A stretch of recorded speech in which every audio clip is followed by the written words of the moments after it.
सकाळची आंघोळ वगैरे आटपून मी चहा घेतला आहे आणि नाश्ता करायला घेतला आहे. चपाती आणि वाटाणा बटाट्याची भाजी. तोपर्यंत कुकरमध्ये डाळ शिजवून घेणार आहे. काळ्या घेवड्याची डाळ आम्ही बनवतो. आणि साहिल अजूनही झोपलेलाच आहे. पटकन कुकरला डाळ लावून घेतली. 3 शिट्ट्या काढल्यात. डाळ चांगली शिजली आहे. फोडणी करून घेऊया.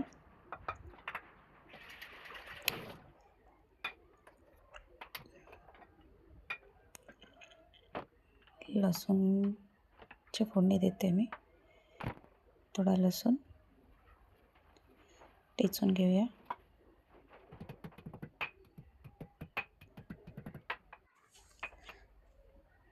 लसूण टेचून घेतला आहे. 2 चमचे तेल,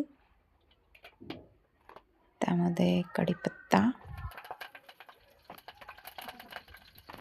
आणि गॅस थोडा स्लो केला आहे मी. त्यामध्ये जिरं, लसूण,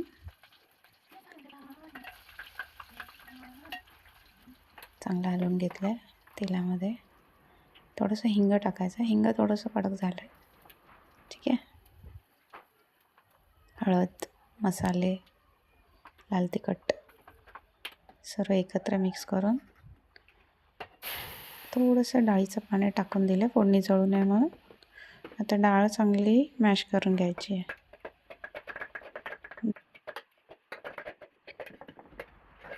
डाळ मॅश करून घेतली.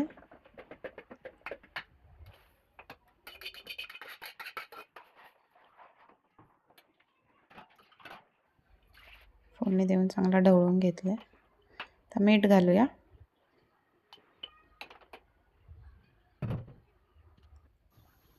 डाळीला छान छान उकळी आलेली आहे. कोथिंबीर वरून टाकायची.